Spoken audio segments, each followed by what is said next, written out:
listening to PetLifeRadio.com.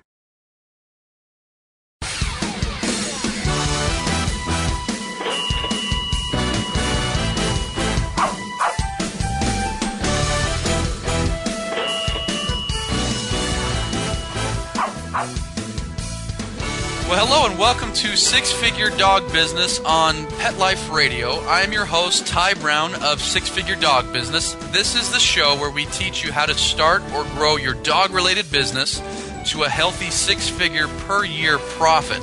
Now, today on the show, I'm pretty excited. This is somebody that I've been following for a long time. I've been following her blog, and she's recently come out with a new product, a new service that I think is going to be interesting to a lot of you out there. We're going to be talking with Lindsay Stordahl, and she's going to talk about a dog walking business. So stay with us. We're going to be right back.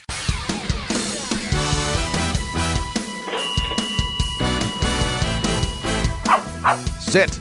Stay. We'll be right back after a short pause.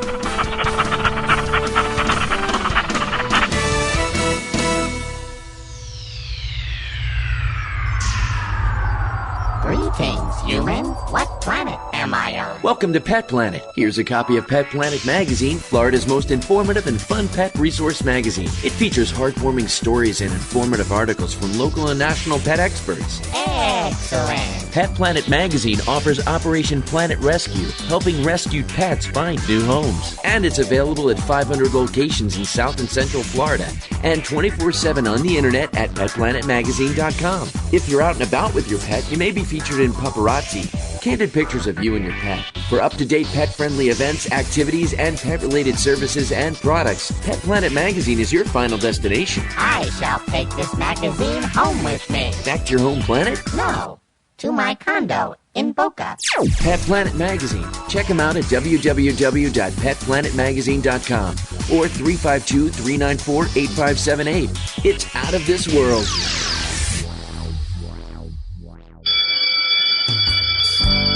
School's in session on Pet Life Radio with Teacher's Pet. Learn how to communicate with your pet, train your pet, and see the world from your pet's point of view. You may even learn a few tricks yourself. Teacher's Pet, only on PetLifeRadio.com.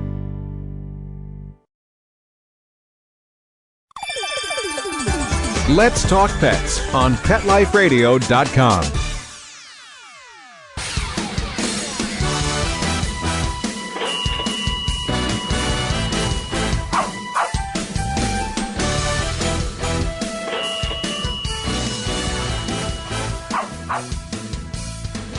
Okay, and we are back, and welcome to the show today. I'm really excited. Like I say, I have been following this person's blog for, I don't know, probably a couple years now.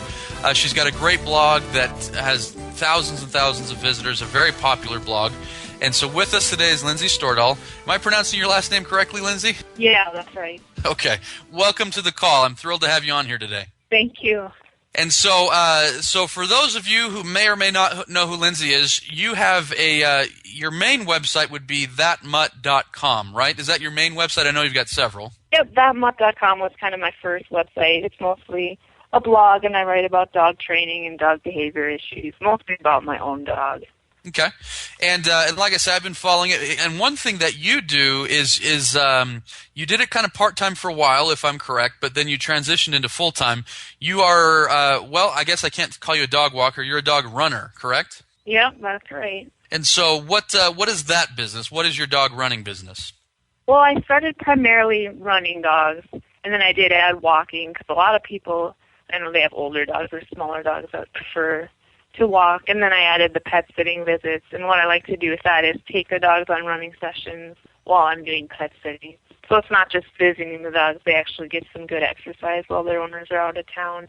Okay, and so now here recently, the reason why I invited you on this show today is you recently came out with a new product. Is that correct? What is this new product you came out with? Well, I wrote an ebook on how to start a dog walking or running business. And it's just to give people some tips and ideas if they've already started their business or if you're just thinking about it. Because a lot of people think about it and they're not sure, they're not ready to take that jump. So it's just a way to give people some ideas to start with. Okay. And so before we get into some tips and ideas that you can give us for people that might be wanting to start or for people that already have started their business, how did you get started? I mean, what was kind of the evolution of where you are before to where you are now? What happened in your life? Well, I guess I started thinking about doing dog running once I adopted my lab mix Ace, just because he's always been one of those hyper dogs. He has a hard time sitting still. And I've always been a runner on my own, so once I got him, I started taking him out for an hour each morning before work. And that helped him so much. It helped him calm down and made training easier.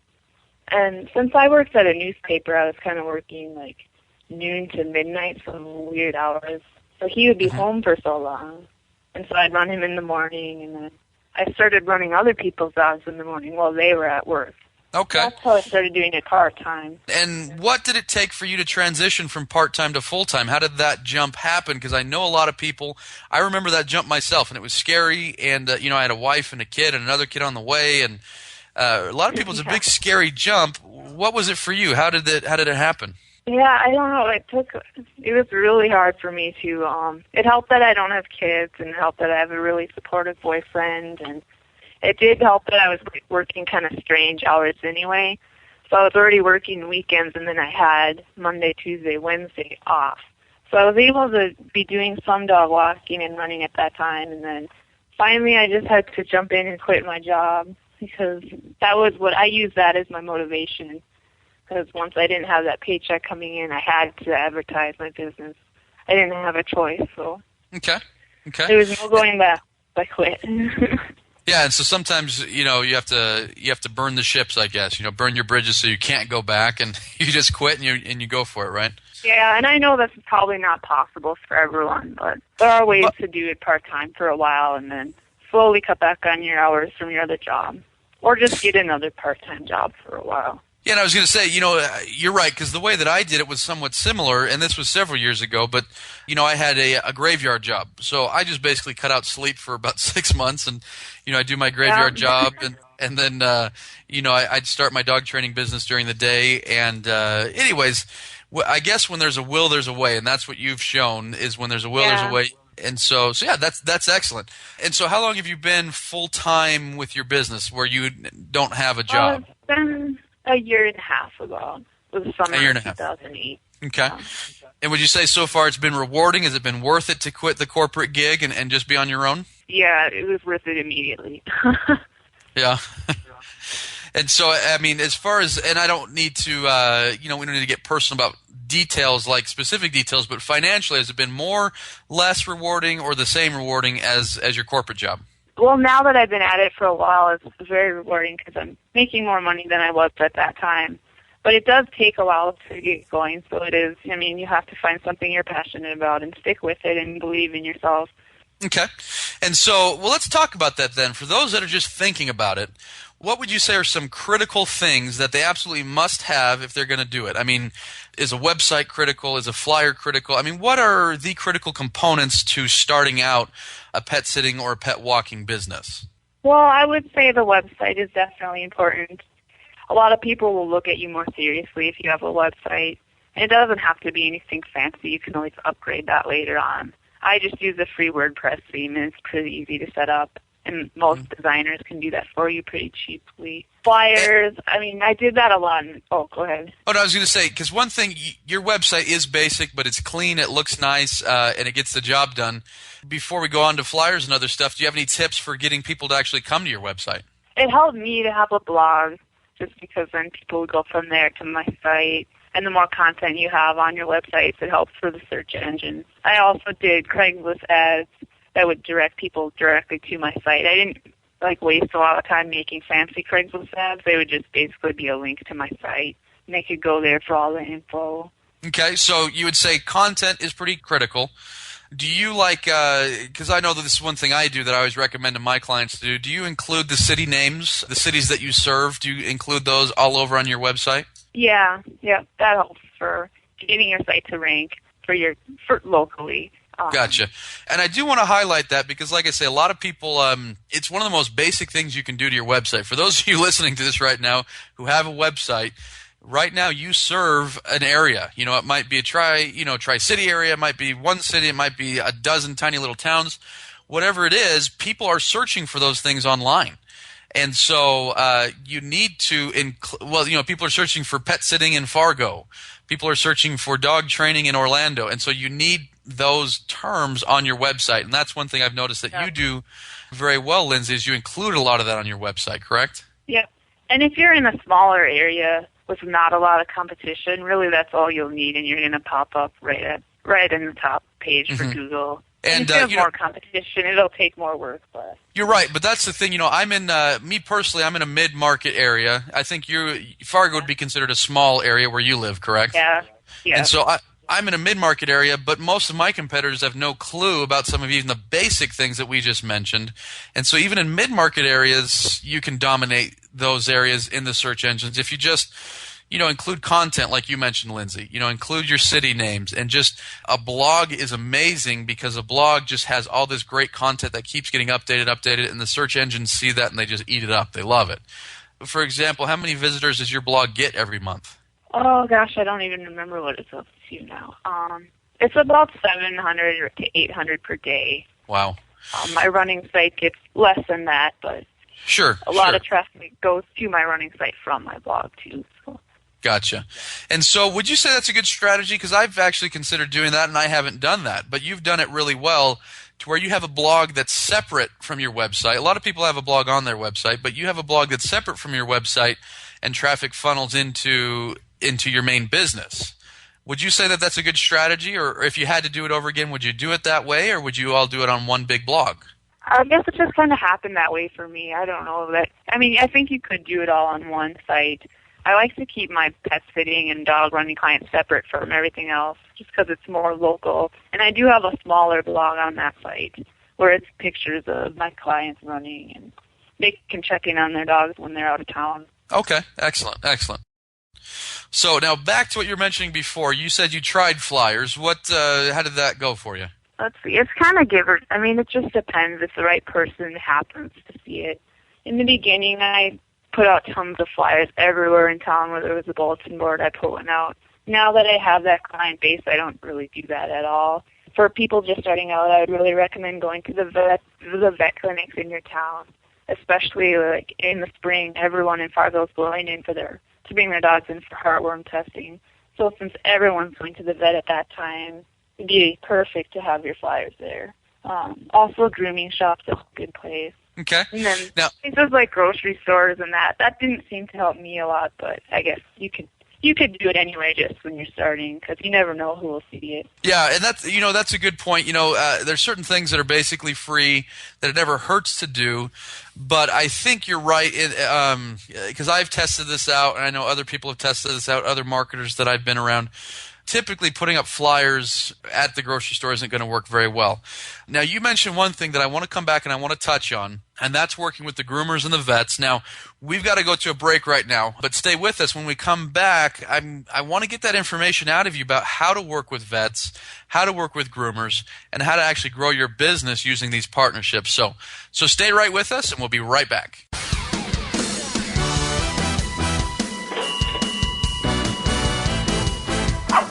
Sit.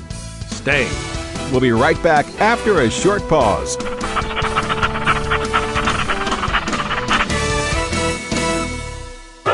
It's time for school for you and your friends, your furry best friends. Train your dog the fun and easy way with Teacher's Pet Sessions. Teacher's Pet host Pia Silvani teaches you step-by-step how to train your dog the fun and easy way. You get 8 30-minute live audio training sessions, complete transcripts of each session, plus a basic training manual to get you and your dog off to a great start.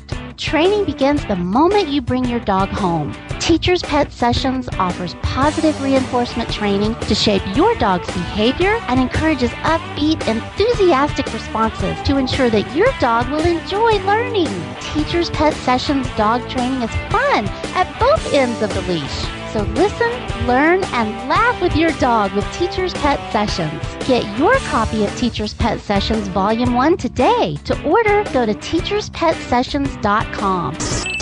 Hi, this is Pia Silvani, your host. Bring your dog, tug toy, and treats, and get ready to have some fun. TeachersPetSessions.com. How many pets is too many? Do you know somebody whose life is overwhelmed by their animals? Maybe we can help. We're looking for people to be in a new TV series about really large animal families. We can offer expert help, free resources, and the chance to tell their story. If you or someone you know owns a house full of animals, call us toll-free at 1-877-MY-8-PETS. That's 1-877-MY-8-PETS. Having a rough day? Longing for the dog days of summer? Think your fun furry friend lives a dog's life? Well, find out everything you're begging to know as Pet Life Radio presents It's a Doggy Dog World with pet expert and award-winning author Liz Palaika. Every dog has his day, and you'll find out how to make your dog's day fun and rewarding. Every week, on demand, only on PetLifeRadio.com.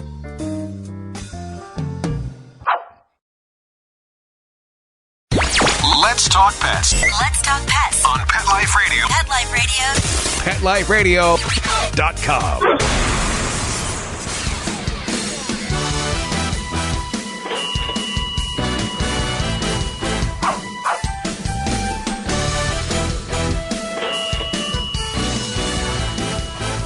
Okay, and we're back, and in the last segment we were talking with Lindsay here about how to get started with a pet sitting or a pet walking business. And she talked about a website, she talked about using a blog with a lot of good content on there to drive a lot of people to your site. And for those of you who are not doing this, it really would behoove you to do this because like Lindsay mentioned, and you might not get this many visitors, but she's getting 700 or 800 visitors a day to her blog. Just imagine if 1 out of 700 becomes a customer, there's a new client every day.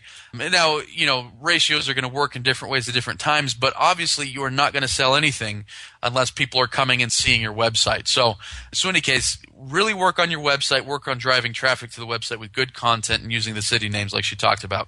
Now, Lindsay was also talking about partnering a little bit with vets and groomers on growing your dog walking or your pet sitting business. Can you give us some tips there? Can you give us some training there on what a pet sitter, whether they're starting out or whether they're established, what they should do to work with a vet or a groomer? Well, rather than just walking in and hanging up your flyer and leaving or just dropping them off, it's really good to actually introduce yourself and get to know each of the vets in town. And it's not, you won't always be able to talk to the vet, but at least the vet tech or whoever works behind the desk. And suggest that maybe they recommend you to people who have really hyper dogs or overweight dogs, and then come back again in a month and ask how it's going and maybe drop off some more. If you have business cards or brochures, that's a perfect place to drop those off as well. Okay, and so I guess, in other words, what you're saying is you need to offer them something. You need to say, hey, I can help your clients this way, right? I mean, it needs to be benefit-driven, I guess is what you're saying? Yep, they need to have a reason to promote you. Gotcha. Yeah, and that's one of the things that, when I'm working with my pet professional clients and doing consulting, that's one thing I always try to get across, and it sounds like that's one thing you're teaching in your ebook is, it's the old joke is what's the biggest radio station in the world? It's WIIFM. In other words, what's in it for me? And so if you just go up to the vet and you say, hey, I do this, I do this, I do this, well, the vet's left there sitting, they're thinking, well, what's in it for me? Yeah. And so it's important, if you're a pet sitter like yourself, if you're a pet walker like yourself, if you're a dog trainer like myself, or whoever you are and whatever service you offer, you have to, when you're setting up these partnerships, offer them what's in it for them. Well, a lot of them want to know you're serious about it, too, because there'll be lots of people who just come in there and they think they're going to do dog walking, but then a week later they're not.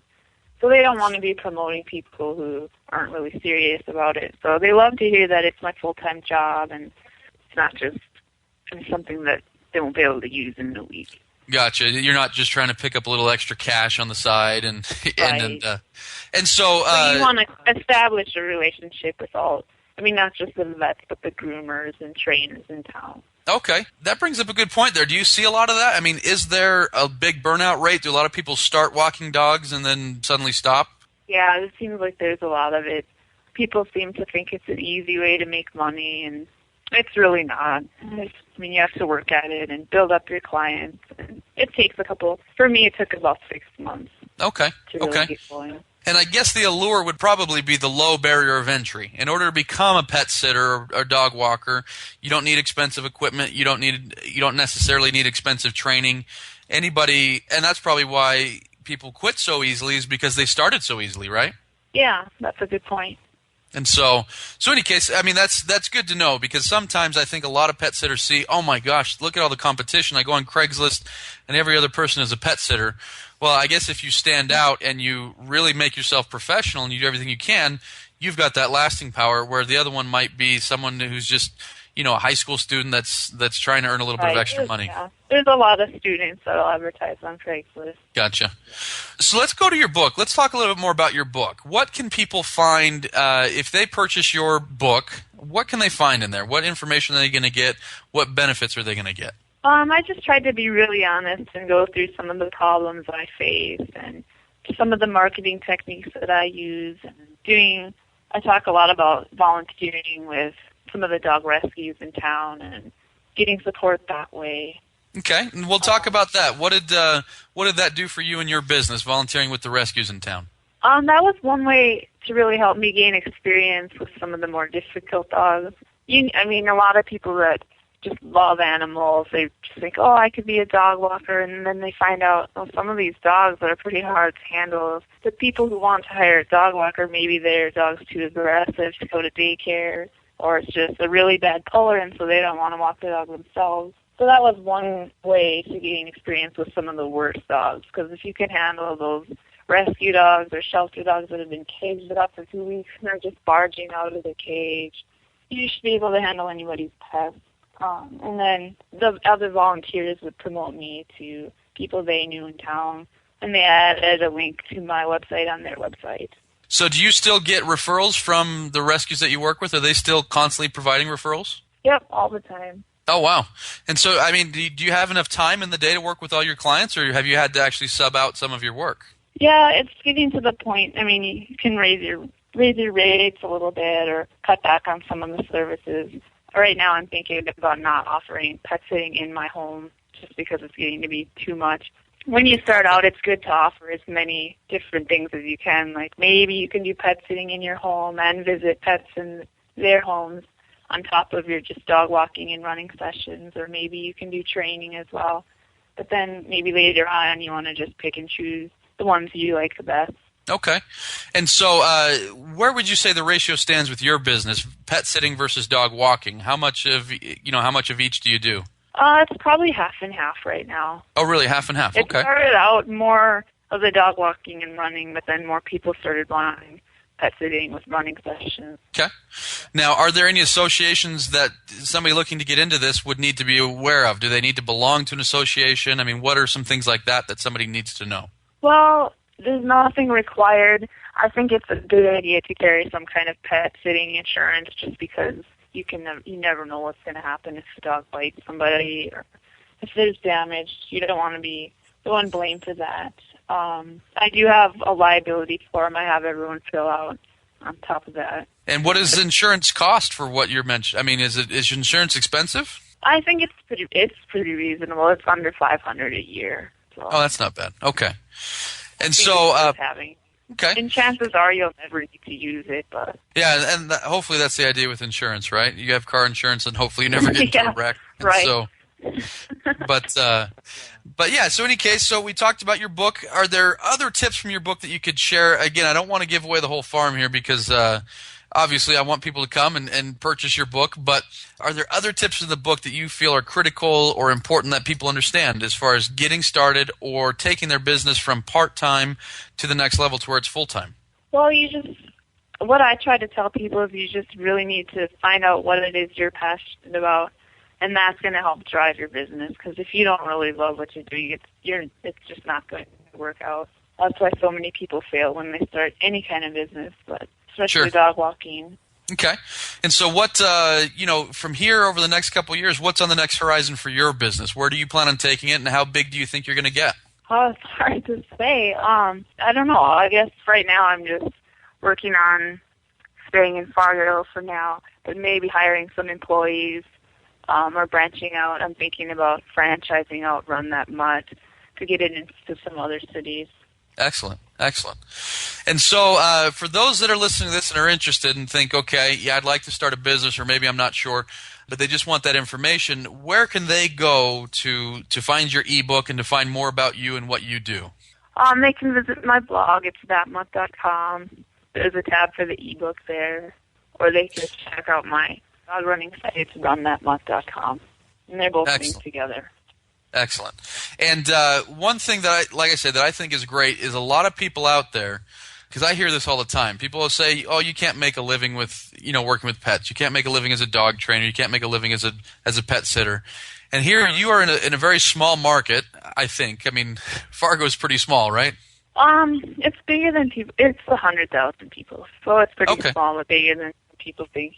Gotcha. So here you are in a small market, and you've been able to take your passion for pets, and you've been able to turn it into a full-time living to the point where you're actually a little bit more busy than you'd like and are considering taking away certain services. And so I say that because a lot of people, whether they're young and just getting into the workforce, or they're maybe a little bit older or middle-aged or what have you, and they're looking to get away from corporate life, if you can make this business in a small market like this, you can make it just about anywhere. And so I just, like I say, I have to give you big congratulations. I think it's amazing what you're doing there, and I think you've built a really great business that, like I say, it's been fun to follow watching your blog over the last couple of years. So, and so in any case, I want to say just a big thank you for being on the show. It is, again, just to reiterate, it is thatmutt.com, and that's THATMUTT.com. That's where you can find out more about Lindsay and more about her ebook. So check it out if you've ever had any interest, or even if you're a pet groomer or a dog trainer that's looking to add a different branch to your business, it's something that you're going to want to check out. So thanks again, Lindsay, for being on the show. I appreciate it. Yeah, thank you for having me. Now, for those of you listening, if you have any questions, comments, or ideas for a show, please email me at ty@petliferadio.com or visit my website, sixfiguredogbusiness.com. Thanks for listening, and we'll talk to you soon. Let's Talk Pets, every week on demand, only on PetLifeRadio.com.